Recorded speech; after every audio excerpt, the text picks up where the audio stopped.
the biggest project that the world has ever seen.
Oh, Stalin was a mighty man, and a mighty man was he. He led the Soviet people on the road to victory. All through the revolution, he fought at Lenin's side, and they made a combination till the day that Lenin died.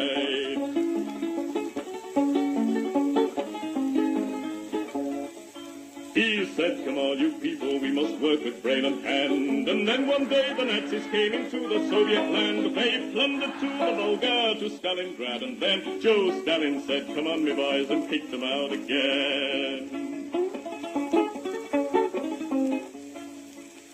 Oh, Stalin was a southerner, in Georgia he was born, where the oranges grow thick and fast and fields of waving corn. And Stalin is a farmer, his fingers they are green, and he has planted the biggest crop the world has ever seen. One day he looked upon the map and frowned and shook his head. There's too much brown and not enough green, these were the words he said. We'll have to change the weather, boys, he said, and then he smiled. So let's begin by planting trees along 3,000 miles. So Stalin rolled his sleeves up then and said it's time to start. The Volga River and the Don, they are too far apart. I think we'd better join them, so come and help me, pal, and we'll build a mighty waterway, the Volga-Don Canal. Then Stalin went into the north, and there saw rivers three, all emptying their waters into the polar sea. Now that's not right, Joe Stalin said, these rivers, they are ours. We'll turn them round and make them work and make electric power. There was a range of mountains that were standing in the way, so Stalin put his hand out and smoothed them all away. For Joe, he is determined to make the land all green, and that's the biggest project that the world has ever seen. Oh, Stalin is a mighty man, and he has a mighty plan. He's harnessed nature to the plow to work for the good of man. He's hammered out the future, the fortune he has seen, and he's made the worker state the best the world has ever seen.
عاش ابني ويجاهد عاش بكفاحه الخالد، عاش ابني ويجاهد عاش بكفاحه الخالد، راجل واحد مبدأ واحد، عاش جيل ثورتنا عاش.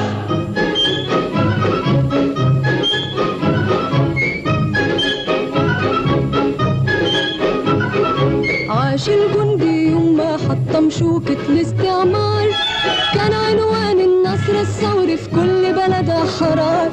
عاش الجندي يوم ما حطم شوكة الاستعمار، كان عنوان النصر الثوري في كل بلد أحرار. وسمعنا بيقولها قوية باسم مبادئ أبية، وسمعنا بيقولها قوية باسم مبادئ أبية. أنا خط هجوم ودفاع، أنا رمز سلام وصراع، أفدي بالروح وأعيش في النصر بطل وشجاع. أنا خط هجوم ودفاع، أنا رمز سلام وصراع، أفدي بالروح وأعيش في النصر بطل وشجاع. حيوا معايا قولوا معايا، عاش الجندي العربي عاش.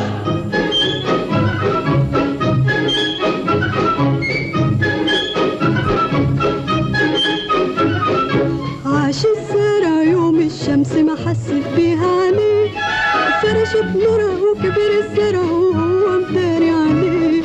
عاش الزرع يوم الشمس ما حست بيها عليه، فرشت نورها وكبر الزرع وهو مداري عليه. وسمعناه بيقولها قوية، أرض ولادي ورجعت ليا.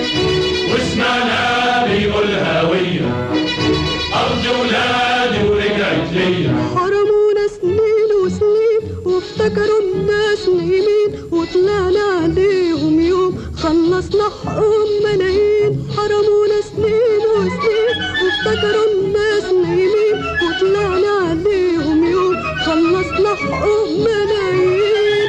حيوا معايا قولوا معايا، عاش فلاح الثورة عاش.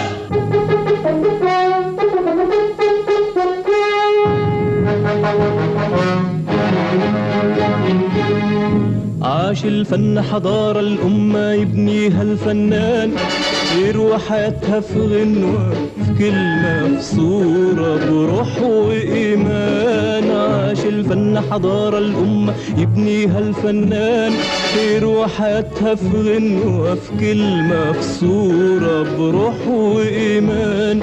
وسمعنا بيقولها قوية، مجد بلادي عهد عليا. وسمعنا بيقولها قوية، مجد بلادي عهد عليا. قلبي وروحي ملك الفني والاتنين لبلادي هدية. حيوا معايا قولوا معايا، عاش الفن رسالة عاش.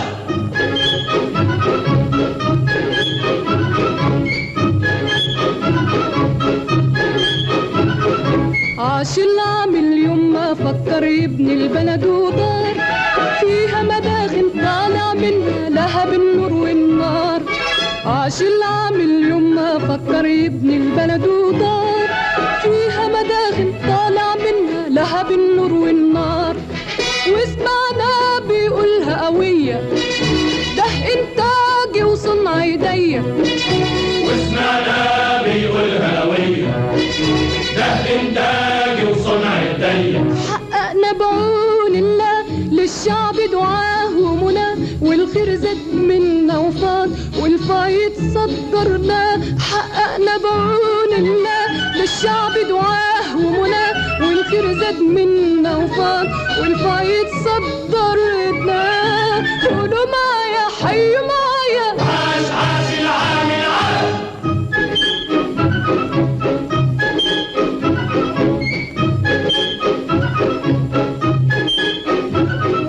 عاش الطالب يوم ما طلب العلم كتاب وسلاح، عارف العلم وسيلة تحقق غاية كل نجاح. عاش الطالب يوم ما طلب العلم كتاب وسلاح، عارف العلم وسيلة تحقق غاية كل نجاح. وسمعنا بيقولها قوية في الإعداد وفي الكلية.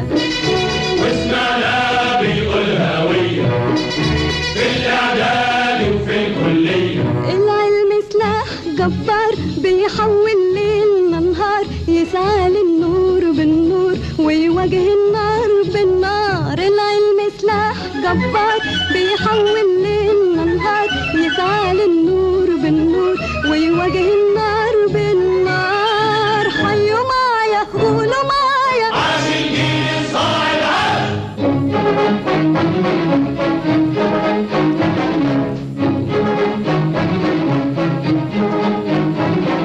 عاش الشعب العربي كله شعب سلام وأمان عاش الوعي العربي كله ثورة في كل مكان عاش الشعب العربي كله شعب سلام وأمان عاش الوعي العربي كله ثورة في كل مكان عاش الشعب العربي كله شعب سلام وأمان عاش الوعي العربي كله ثورة في كل مكان ثورة مارد للحرية هب ونادى بالقومية ثورة مارد للحرية هب ونادى بالقومية ردينا عليك يا جمال وايدينا في ايديك يا جمال وطلعنا معاك يا جمال نبني وياك يا جمال ردينا عليك يا جمال وايدينا في ايديك يا جمال وطلعنا معاك يا جمال نبني وياك يا جمال حيوا معايا قولوا معايا عاش عبد الناصر عاش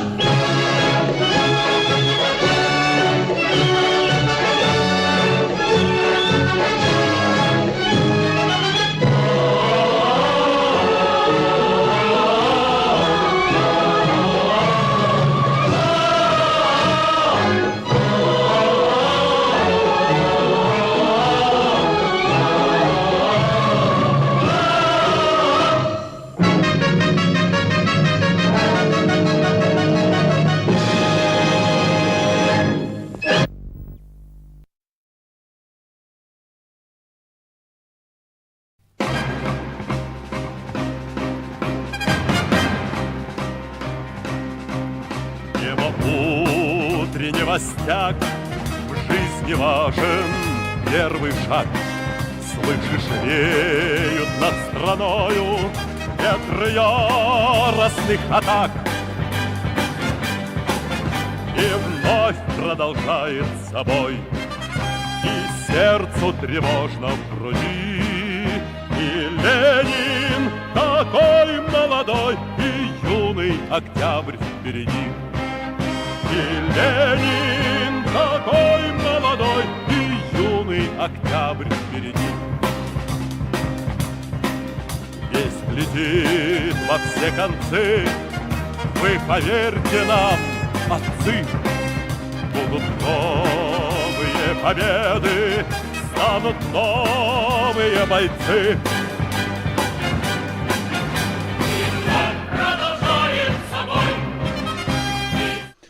Good evening, everybody, and welcome to The World Tonight. And tonight we are starting off with a, main focus is going to be on the question of slogans and what they mean and how we can best use them.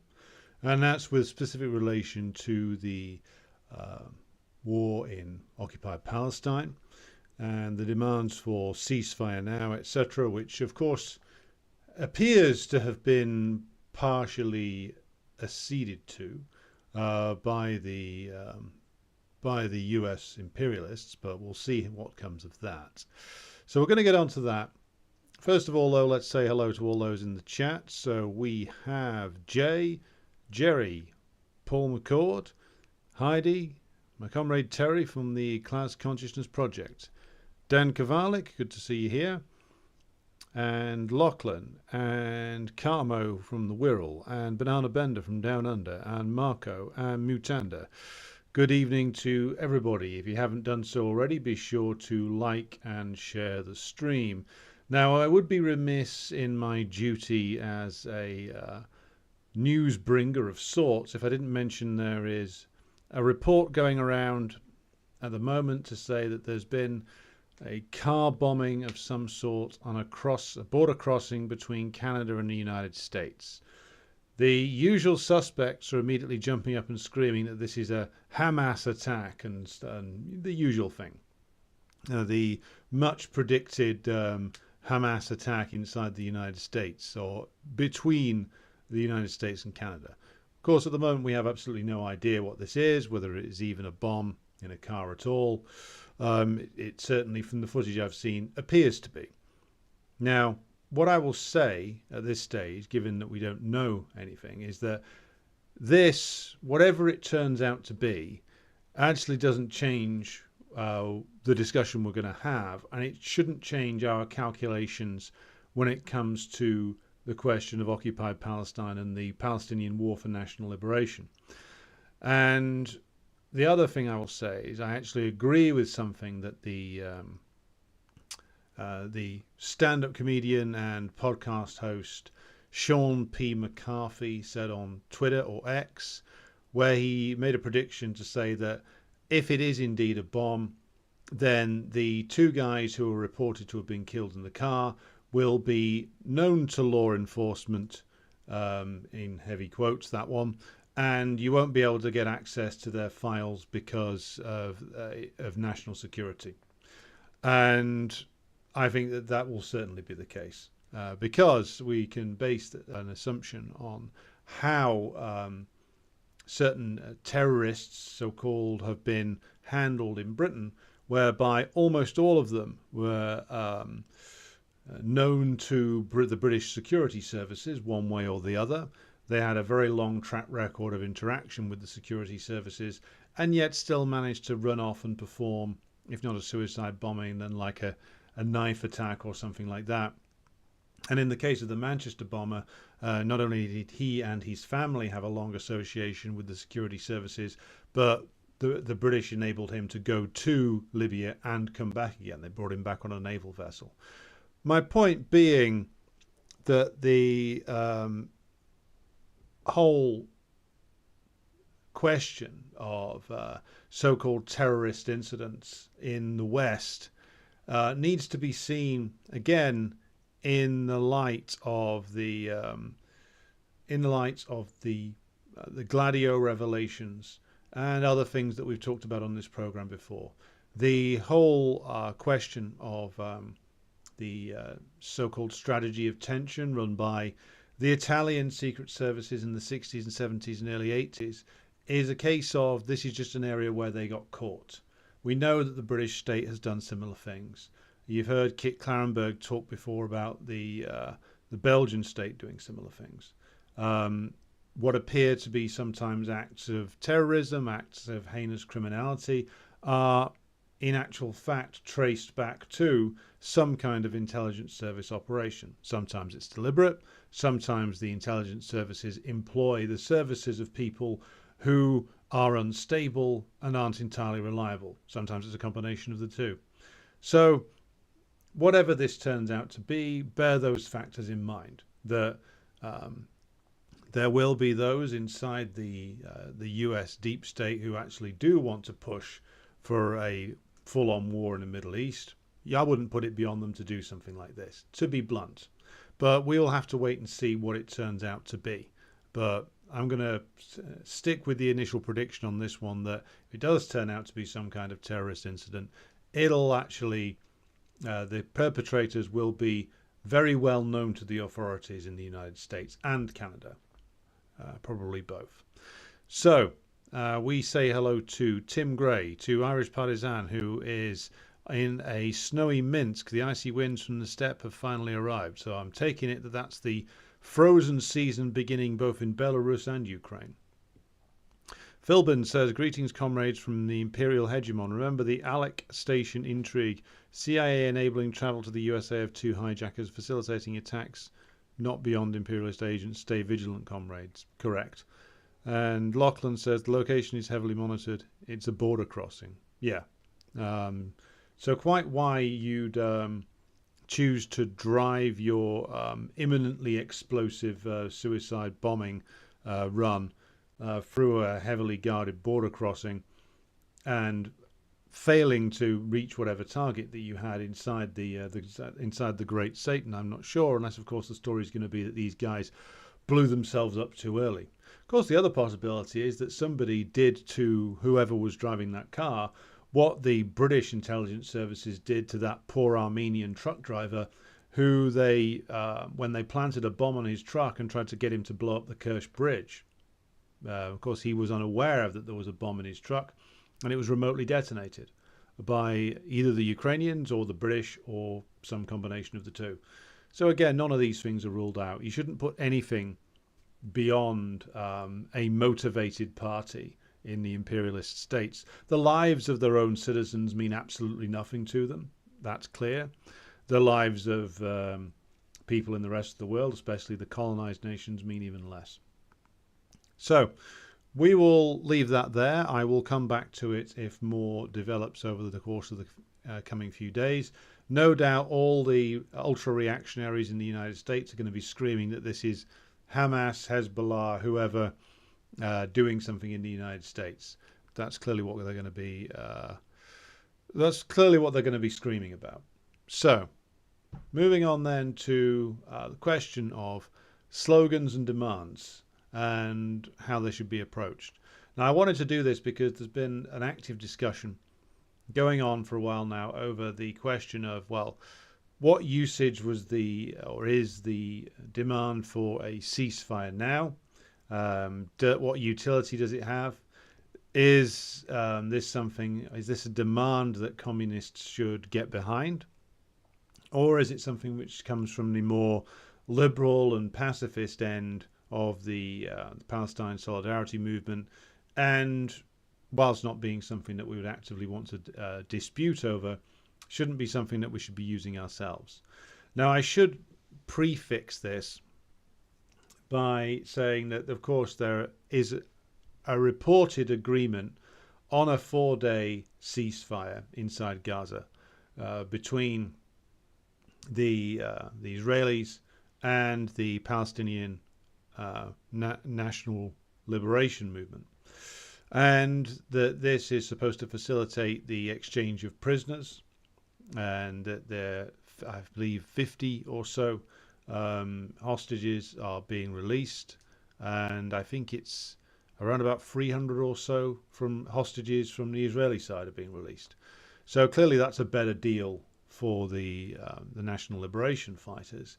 And that this has been reached at all tells us that the American imperialists, which is where this initiative has ultimately come from, were keen to do something to take the sting out of the situation. So to go back to the question of slogans and demands, the demand ceasefire now has been growing in popularity. And so in order to take the heat off themselves, the foul creatures in the Biden administration have decided to adopt a version of this. And I think that taking the sting out of the situation is a lot of what this development is about for the US imperialists. They have decided to try to dial down the opposition that they're running into by providing the so-called humanitarian pause. They lent clearly on Netanyahu to agree to this, even though it's going to be very bad for him politically. That lunatic Ben Gvir, the national security minister, who's actually an Iraqi Kurd, believe it or not, is screaming that this is terrible. We need to break this ceasefire straight away. We can't stop the killing because not only is he a psychotic maniac, which he is, but also all of these people have a rabid electoral base to satisfy. And if they don't satisfy them, if they're seen to be agreeing to any step back, any concession whatsoever to the Palestinians, then it's curtains potentially, or at least it's going to be quite damaging for them. So he's thinking about the next election in screaming for never non-stop slaughter. And the other point is that I think it proves Nasrallah correct, where in the two speeches that he has made, he has been saying the Israelis will not meet their objectives. And I think if the reporting done by Seymour Hersh on his Substack page was correct, and that the Israelis were actually storming ahead and they were cleaning out Hamas and that they were on the front foot, if all of those things were true, then they wouldn't have agreed to this, and the US wouldn't have seen the need for it either. If they were pushing ahead and they were going to secure a victory, and pausing might have damaged that, then this would not have been agreed to. It's clear from both the footage that's been released. Now, bear in mind, the Palestinian resistance forces, Palestinian National Liberation Forces, have become very proficient at putting together what appear to be like video game inspired graphics presentations. So propaganda reels, which are very well done. They're put together like something out of a first person shooter. And the usage of the red triangle, the incredibly daring acts that they engage in, which is mainly running up to Israeli Merkava tanks, slapping some version of a sticky bomb on the back of one of them, or putting a bomb in a gap between the turret and the main body of the tank, then firing off a couple of rounds from an RPG to either take it out or severely damage it. There's one video today of them ambushing a bunch of Israelis who are just sort of changing their helmets in the middle of a street. And it's clear that the Israeli army, from what we can tell, is not doing particularly well. What they've managed to do actually confirms what Dan Cohen, the independent journalist who sometimes reports for the Grey Zone, he's released a written piece on his new media site recently. I believe it's on Substack. You can find it via his Twitter feed. I posted it also on the Telegram group. The Israeli army was analyzed by a retired general. I guess the guy's name is General Brick, I think. He's a sort of old school guy who made his bones in the 73 Yom Kippur War. And he is this very ultra-reactionary guy, but he's been analyzing the Israeli military for 10 years and warning Netanyahu and others over and over again that it's not fit for combat. And it would appear that his warnings have been borne out, that they don't know what they're doing, that they either hide in their tanks, or when they get out, they get immediately shot to bits. And they rely far too heavily on air power and on heavy firepower, and that they can't actually do house-to-house fighting very well. Never mind go down into those tunnels and start clearing the Palestinian fighters out of there. Now, the suggestion from this General Brick guy and others was that they then put all of Gaza under siege for months and months and months, just continually bomb it until essentially you starve out the fighters in the tunnels. Now, that's probably not going to work for a couple of reasons. Firstly, even the Israelis are now, and Israeli intelligence are now complaining openly that the Egyptian armed forces and intelligence services refuse or are not cutting off the tunnel entrances that lead into Egypt itself, for reasons we've gone into before. There's a lot of sympathy for the Palestinian cause, even inside the forces, even inside the hierarchy, in fact, of the forces of the Egyptian state. And also, the Egyptian popular mood is overwhelmingly not only in favor of the Palestinian cause, but would be against General Sisi very rapidly, even more so than it is already, if he was seen to be overly assisting the Israelis. So, for those reasons, the siege for months and months and months that some Israeli generals want isn't going to happen. That, and the fact that if they carried on with this for many, many months, the level of opposition inside the United States would get too much for the Biden administration to handle. So this clearly isn't going to work. They're losing a lot of machinery. They've had to apparently stop the export of Merkava tanks because so many of their current stock are getting damaged. Their economy is suffering due to the large numbers that they've had to mobilize. They've had to evacuate a whole load of settlements in the north of the country due to the ongoing exchanges of fire between the IDF and Hezbollah. So this isn't going well. They're not meeting their objectives. Their forces, even their so-called special forces, aren't good enough, it would seem, to go and fight the Palestinian armed forces on the ground. The only thing they can do is go to carpet bomb the area and kill huge numbers of civilians. Those are the only two things they can do, which is pretty much in line with how the imperialist armies perform anyway, most of the time.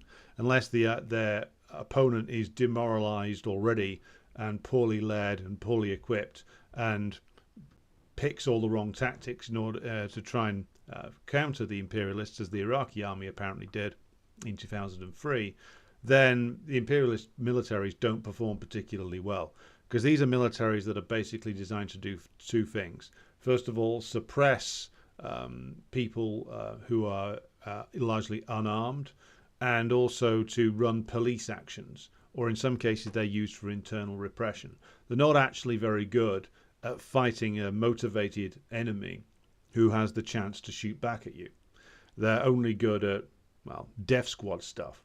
That's what all the imperialist militaries have largely been good at for their entirety of their existence. So it is likely that the Israelis will probably need this pause to try and reevaluate their tactics. They're going to continue bombing. I mean, I would be very surprised if they stick to this 4-day pause entirely. There's going to be more bombs dropped. They can't afford to stop. And Netanyahu will probably end up breaking the agreement anyway. But the fact that they've had to do it, the fact that the US imperialists have overseen this agreement, this prisoner swap that they ruled out categorically just a couple of weeks ago, says that none of this is going particularly well. And the Palestinians so far are refusing to flee, refusing to go along with the Israeli idea of having them all ethnically cleansed. So this is not going well, and therefore the pause has been agreed. Now, where does that leave the demand ceasefire now? Well, let's talk about it in its broader terms first of all. If we assume for a moment that the demand ceasefire now was adopted, what would that actually mean in practice? Does it mean that that we should now be satisfied with the 4-day apparently pause? I don't think anybody who puts forward the ceasefire now slogan would be in favour of just accepting this as the be all and end all. I think that what most people who make that call are looking for is a permanent ceasefire, an end to the Israeli bombing campaign. Now, if that were to be the case, if suddenly, for some reason, the US imperialists were compelled to order the Israelis to stop, of course, what would be the outcome of that? Well, if they suddenly just stopped and it was obvious to the Israeli population that none of their objectives have been met, then it would be curtains for Netanyahu, which it will be anyway. It would also be curtains for politically speaking, for anybody associated with him. It would create an extreme political crisis inside Israel itself if they just had to stop without meeting any objectives, without getting the majority of the hostages back, without meeting their objective of destroying Hamas. It would be a disaster if they were compelled to accept that, which is why the most the US imperialists are going to be prepared to do at the moment is compel a stop for a few days. I'm willing to bet it won't even be that far, as I just said.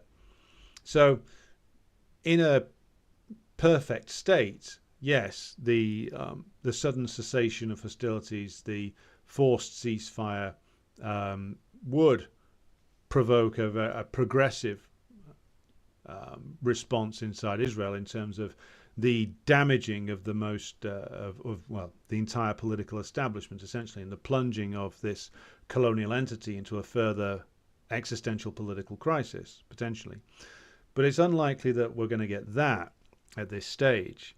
Now, the other problem with the demand ceasefire now is, well, okay, assuming you even get it, where does that lead to?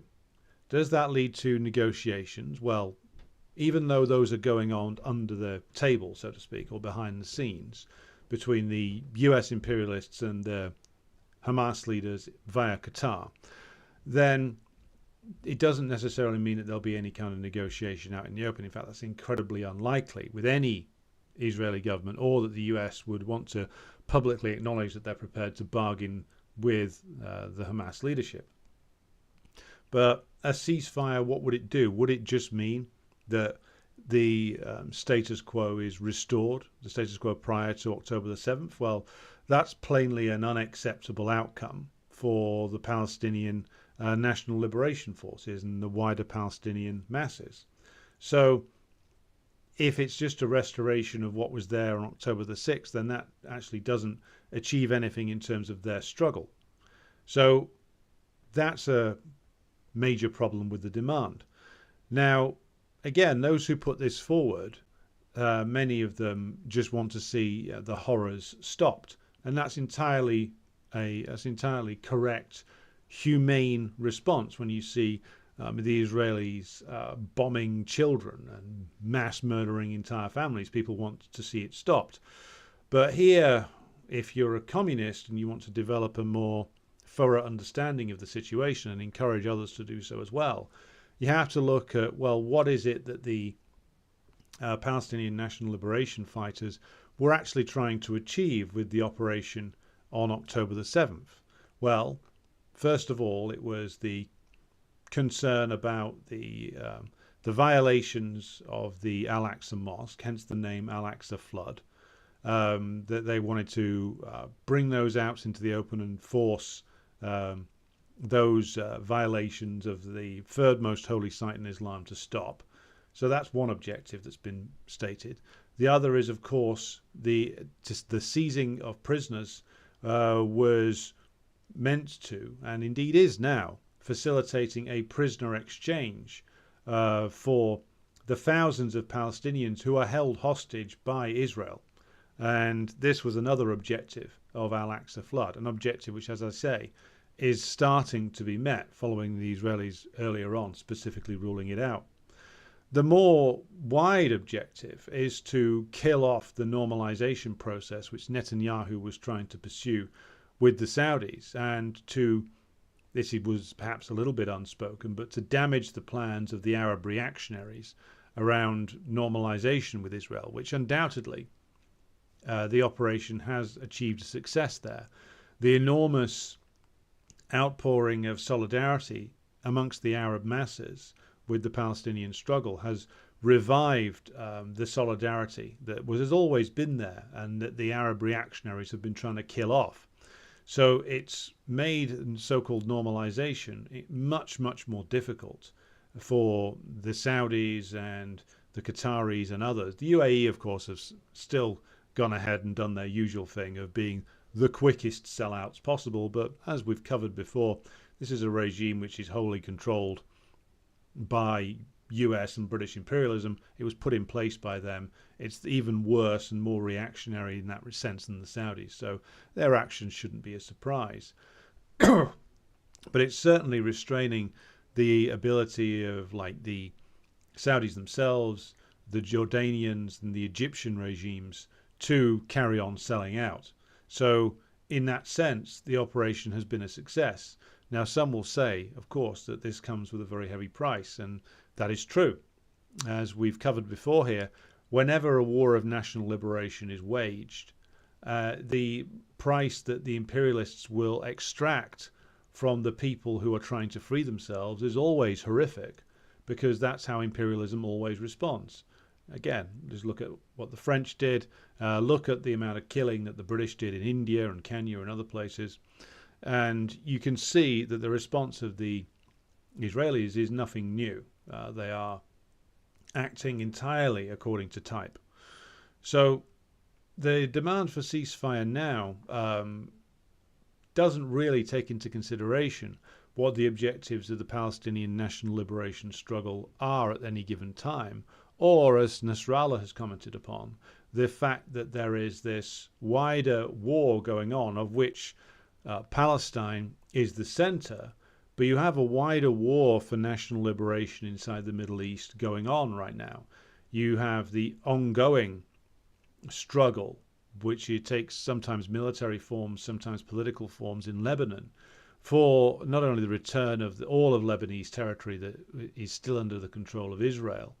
the Shebar farms being one particular area that is, but also the struggle to liberate Lebanon from the influence of the US imperialists, which is a much more bitter and long-lasting struggle.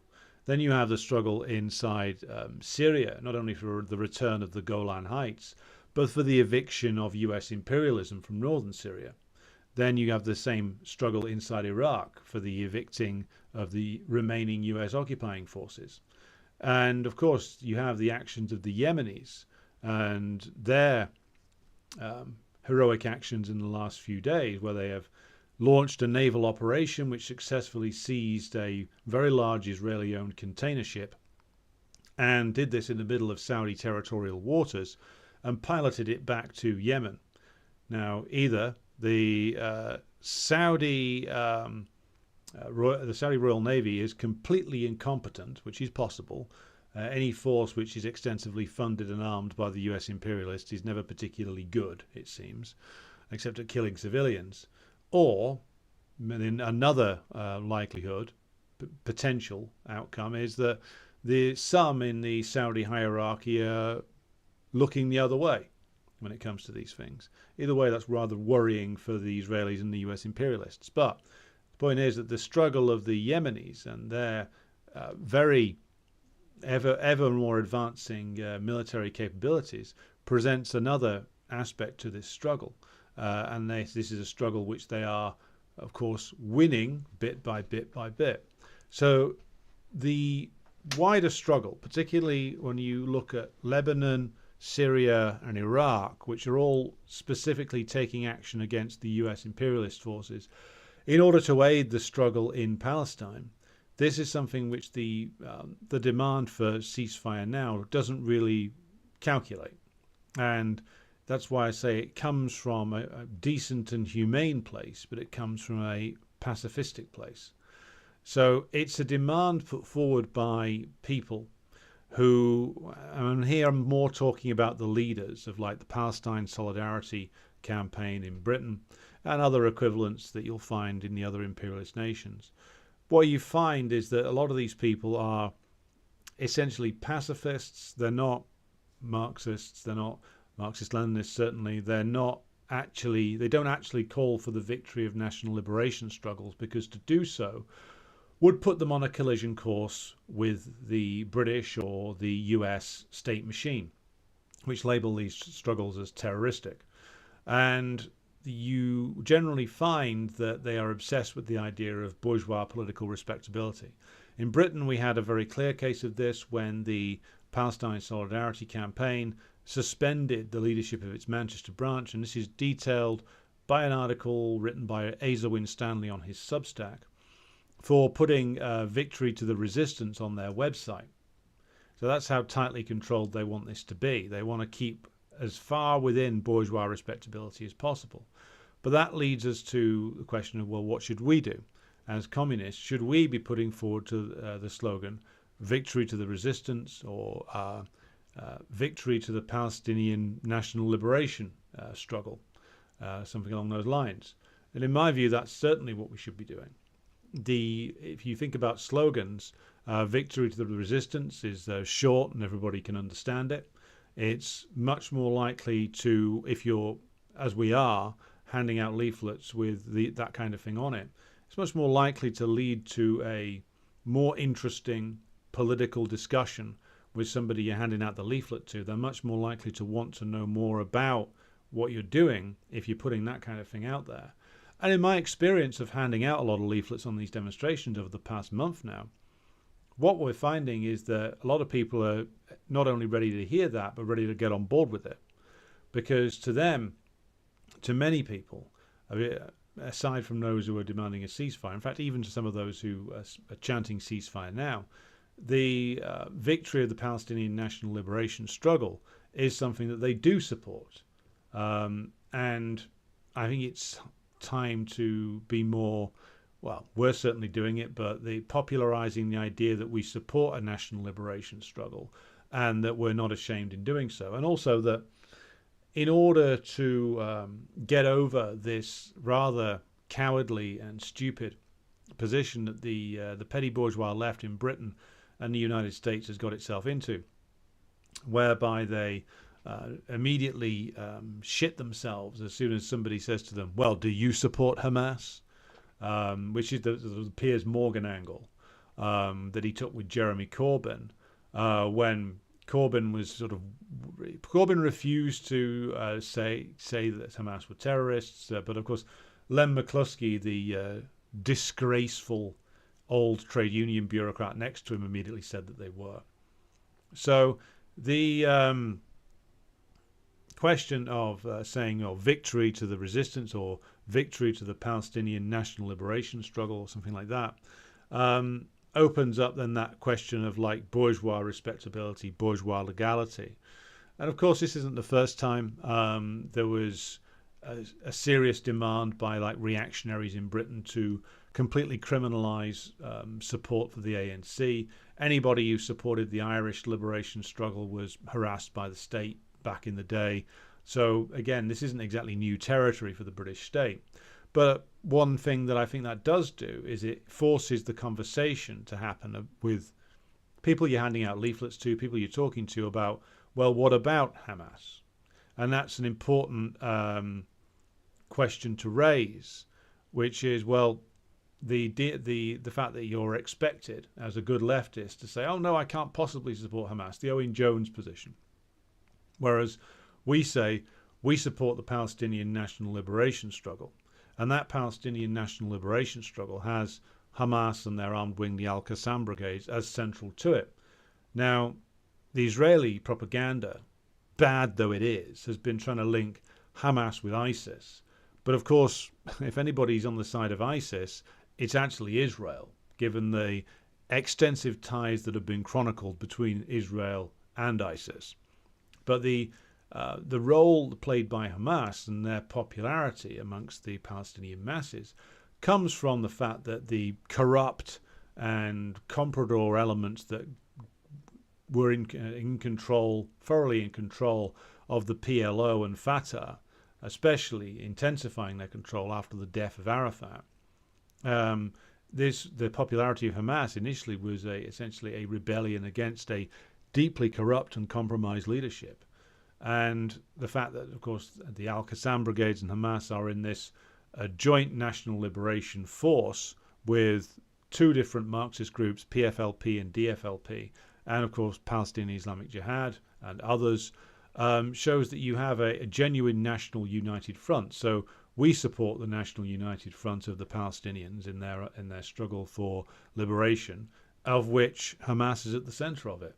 And so we are not going to tell the Palestinians how to conduct their national liberation struggle or put down conditions as to, well, we'll support you if you do that, but not if you do that. No, these are people fighting a life and death struggle. They have chosen to be led by, well, to have Hamas in the leading role, and we respect that and stand in solidarity with them.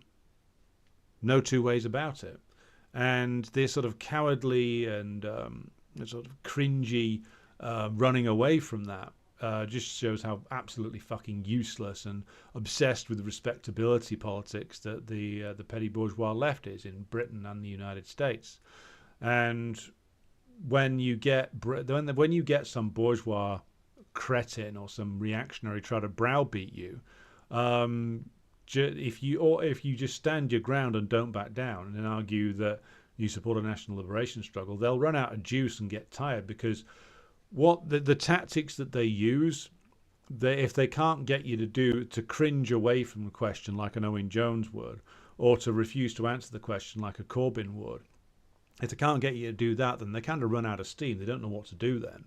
They'll probably try and get you arrested, maybe. But, you know, we'd welcome the trial. Kind of a joke, but not really. Okay, I'll pause now for questions. Right. Tim Gray says, is the agreement more likely due to the high number of IDF troops that appear to have been demilitarized in the fighting and Israeli government needing a distraction? Yeah, well, I think I largely agree with that perspective. Philbin says, South Africa and Ireland seriously mulling total cut of diplomatic relations with Tel Aviv. Yemen enforcing sanctions against Israeli against illegal shipping, and Lebanon blasting North Israel base, all factors in timing. Yep. Morgan says the weaknesses being exposed in the IDF may not be surprising, but the apparently poor motivation is. Yeah, I mean, the report that Dan Cohen did chronicled that like some ex-Israeli officers, including this general guy, have been saying that the IDF is like basically a mess for years. That the soldiery is very poor, the training level is poor. A lot of them are drunk and fucked up on various substances. Like the morale of the organization is very, very low. And so even after the most deadly attack on Israel itself for years, even after many of them were killed, the motivation is still poor. So you got to wonder how it is that the motivation is so poor. What is it about Israeli society? And here we get into Frantz Fanon territory. That what is it about Israeli society that has caused this deep rot in their army? Now, we've gone into the idea before about how the Israelis did have a pretty good core of well-trained men on which to build their army after World War II.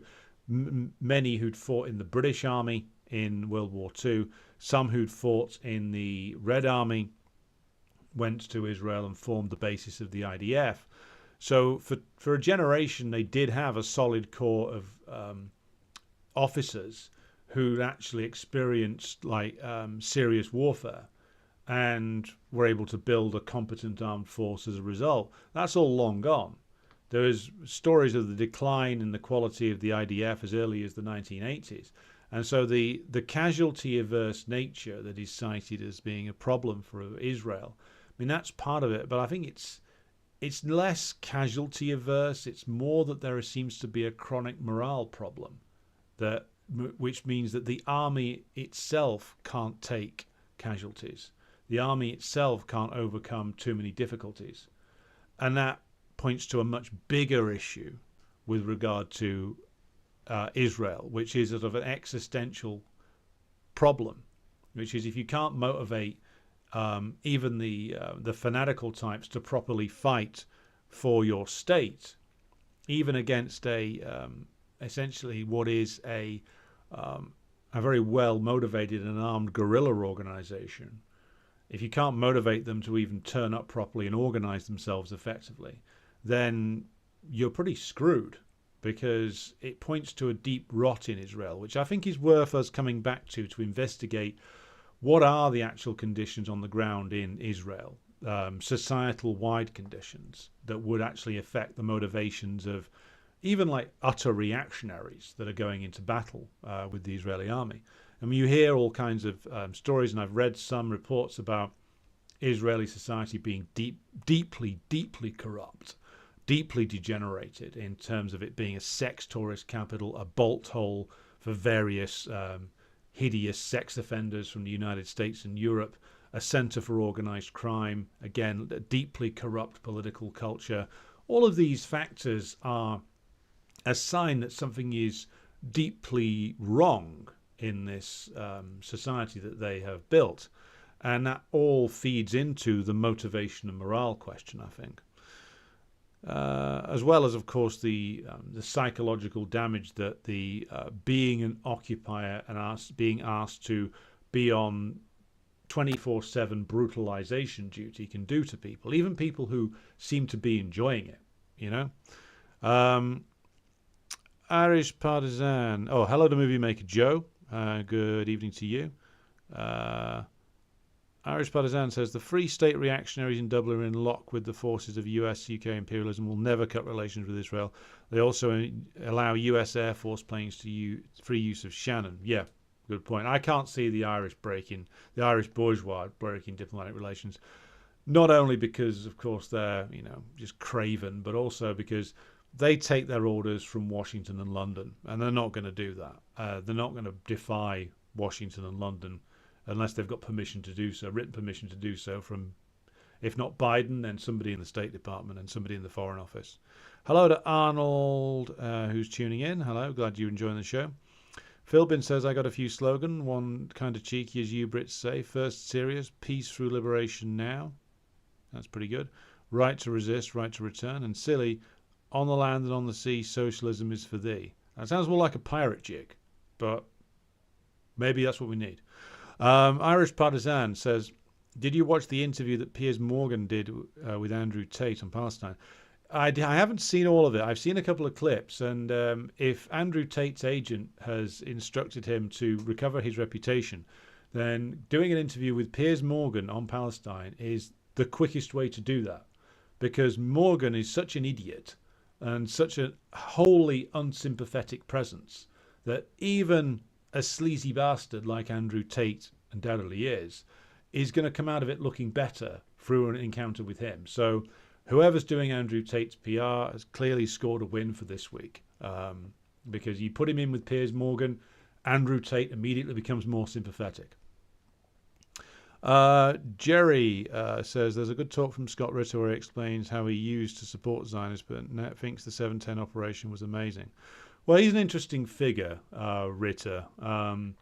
He used to be sort of fairly down the line US conservative military guy who seems to have been radicalized by his loathing of the American military leadership and the political leadership.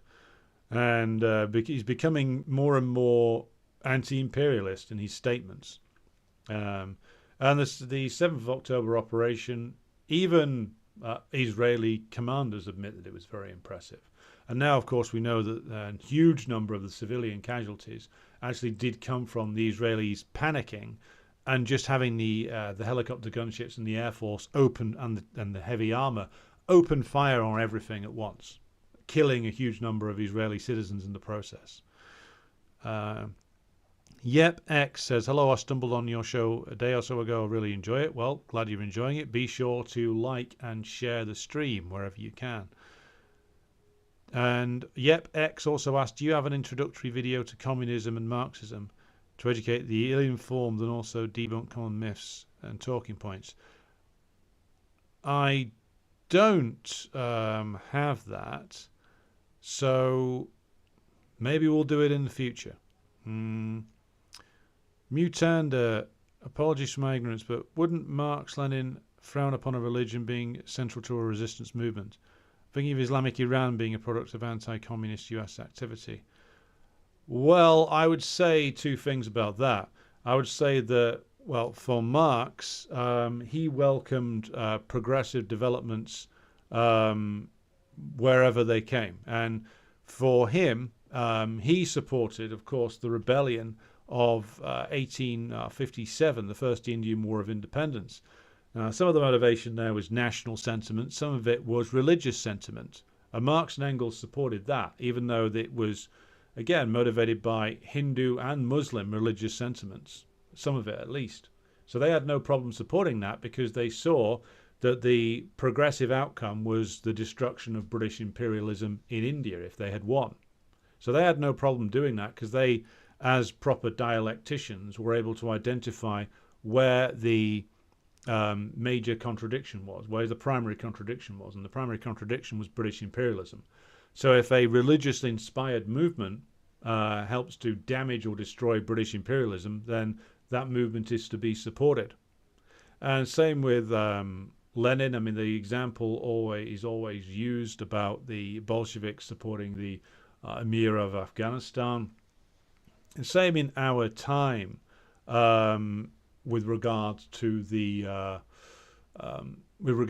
like the Taliban, for instance, in Afghanistan. The Taliban forcing out the American imperialists from Afghanistan is an objectively progressive act. Does that make the Taliban progressive in any other way? No. What it meant was that their act of defeating US imperialism and forcing its removal from Afghanistan is progressive in the sense that it gets rid of the primary problem for Afghanistan, which was its occupation and domination by the imperialist powers. The Taliban on almost every other score are a bunch of reactionaries. But for the major problem facing the country, they managed to secure a victory over the imperialist powers. With regard to Hamas, I don't think that Lenin, Stalin, or Mao would have any problem backing this nationalist movement that sought to damage and remove the Zionist occupation forces, which is, of course, is a colony run by U.S. imperialism and its imperialist bloc allies, that is designed to thwart national liberation movements in the Middle East. If Hamas lead a movement which overcomes that and causes the collapse of Zionism, then all the major communist leaders of the 20th century would have been on board with that. Now, what happens after liberation, of course, is another question. Then other contradictions emerge. But until the Palestinian masses obtain their liberation, then all the other contradictions are taking a back seat, which is what the Trotskyites, of course, don't understand. They just scream socialist revolution now every single day until, of course, one might happen in the future. Then they claim that they are right. They are unable to properly analyze a situation with regard to what is the primary problem facing the masses at any given time, which is why they never properly support national liberation movements, because they say, oh, well, it'll only restore capitalism, so it's bad. You know, the idea that even a state, even a Palestinian state that would be formed on the ruins of the Zionist project, even if it was run by the completely compromised Palestinian capitalist class, would be a huge step forward from where the Palestinian masses are right now. That's the point.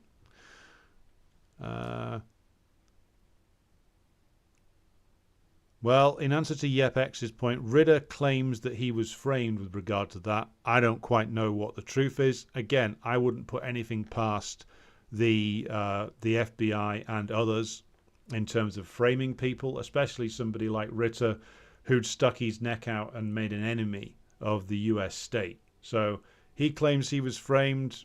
It's certainly something that the US state has done to its enemies in the past.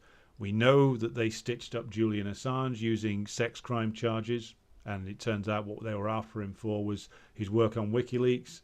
So I'm inclined to say to view this as if this is something that is at least conceivable, that the US state would do that to somebody it regarded as an enemy and a traitor. And you should consider that before making a judgment. Philbin says, some close friends repeating Hasbara atrocity stories recently had me thinking modern liberals do not believe anything is worth dying for, ever. No, they don't, because they've got their ideal society, especially like petty bourgeois, upper petty bourgeois people. They're fine with things as they are. And so the idea of self-sacrifice of any kind is completely alien to them. They don't understand it. And so they regard it as an example of fanaticism and something that is dangerous. And that's entirely to be expected. Their interests are aligned with the current system. Iris Partisan says, Ritter appears to have been radicalized by hanging around with Caleb Maupin and his group, CPI. Yeah, I know that he spoke at their conference. I don't know if he's doing, I think he might be doing so again. Blaze Cromer says, I'm noticing the BLMification of the pro-Palestine movement, i.e. the state after initial thuggery manages its natural inclination towards becoming yet another culture commodity. I don't know about that. I don't know about the situation in the United States.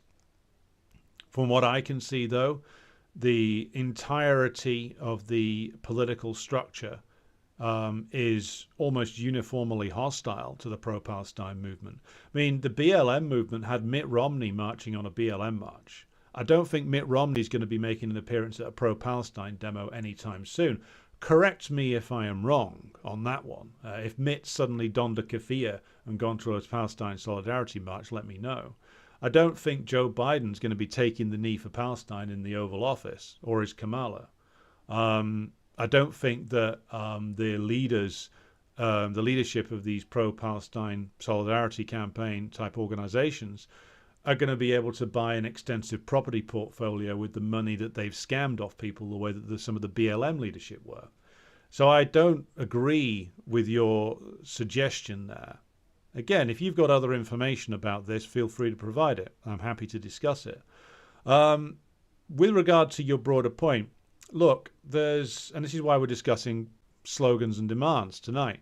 Look, there is a section of the petty bourgeois left in the United States and Britain who want to keep this respectable, who want to keep this within acceptable bourgeois parameters. We've talked about that already. And so some of the tactics that they use and some of the things that they say are based around that idea. They want to keep themselves in with the chance of, getting a congressional career or a good corporate job at some stage. What's happening, though, in the States, as YepX comments about some actress getting fired from the Scream franchise. I didn't watch any Scream movies beyond the first one, by the way, so I'm not familiar with who this is. They're making it more and more impossible. So, say BLM had like Twitter executives getting involved in it. There's now like the power structure in the United States and Britain is almost all lined up as being pro-Israel and will remain so. So the whole question of like, well, is it being BLMified? Is it going to be absorbed into the system? I don't think you can absorb certain aspects of pro-Palestinian activism into the system, which is why I think you have to distinguish yourself. It's why you have to put forward slogans and about victory to the national liberation movement, victory to the Palestinian resistance, because there is a risk, to go back to Blaise Cromer's comment, that it becomes turned into acceptable politics. I don't think that's a risk at the moment because of the way in which the US imperialist political structure is so ferociously hostile to this. The risk of it getting incorporated and chewed up and spat out like BLM was is less so, but it remains a risk in the background. And so for communists, we have to distinguish ourselves from these sort of petty bourgeois respectability types and actually talk about national liberation and why we should back national liberation and why US workers and British workers should back national liberation struggles and the dismantling of British and US imperialism as part of an overthrow of the current ruling class. Philbin says, also important all comrades not give in to desperation. We become hostages to humiliation when we act on impulse. I know most do not need this advice, but still be alert, comrades. That's correct. Good evening to Oz. President Jesus says, Ridder can be a creep and still have useful information. Having reviewed the evidence against him, I think he got off pretty easy. Well, I haven't reviewed the evidence for over a year. I read something on it over a year ago. If you have something else that is more compelling than what I read, feel free to drop it in the Telegram discussion and I will take a look at it. But the basic point that President Jesus makes is correct. Yet X says, I'm not sure the establishment will BLM the pro-Palestine movement because that would be challenging the military-industrial complex. I think it's more to the fact that the Israeli colonial state is vital for US imperialist control of the Middle East. It's vital, as we've covered on numerous occasions, for keeping control, for keeping the Arab masses divided. It's a vital armed encampment of US imperialism that they're not going to give up at this stage without a fight. So, like, whereas BLM could be pushed into the relatively harmless world of, like, providing more grants for racial equality foundations, doing more diversity and inclusion workshops, voting for Joe Biden, the great friend of the black man in the United States, Strom Thurmond's old buddy, doing things like taking the knee at sporting events, empty gestures, throwing money around at Democratic Party constituencies, various different things like that were enough to buy off the leadership of the BLM movement. In the end, the demands that it was presenting proved no real challenge to US imperialism. There was nothing fundamental at stake for US imperialism in like getting all of its politicians, even as far as Mitt Romney, to go and pose at a BLM demo. So that was easy to do. This isn't. Even if you take the most sort of milquetoast position possible, which is what Biden has publicly committed to, which is to say that we're in favor of a two-state solution. Well, I don't think they are for a minute, but let's assume that somebody takes that position. If you seriously pursued the two-state solution, it would be the end of Zionism. Why? Because Zionism isn't just a state within the 1947 borders, which is what those who are putting forward the two-state demand are saying it should be, or that the Palestinians get a state within the borders of that which was taken in 1967. The whole thing with regard to Zionism is that it's the reason why it can't stop expanding is that if it stops expanding, its own internal contradictions come into play. And we've covered before how there is not only, of course, class divisions, but there is a very strict racialized hierarchy inside the Zionist state. And the pressure and contradictions that build up inside the Zionist state can be alleviated to a degree by ever more enhanced settlement activity, by brutalizing the Palestinians more, by acting as settler colonial states do. If they don't have that option anymore, if they can't expand settlements, in fact, if they have to dismantle settlements in the West Bank, and they can't brutalize the Palestinians anymore, then Zionist society turns in on itself. And therefore, even the most milquetoast position, which is a negotiated two-state solution, ultimately is if it's pursued seriously, is a death knell to Zionism. Now, of course, you could say, like this happened in the 90s, that the US imperialists will talk endlessly about a two-state solution, have endless meetings on it, and never actually deliver it. But of course, everybody is not only wise to that trick now, but also you have other players in the game. You have the Russians and the Chinese, however inadequate one may feel their statements on this situation are. And I certainly have my criticisms of the foreign policy approaches of the Chinese state.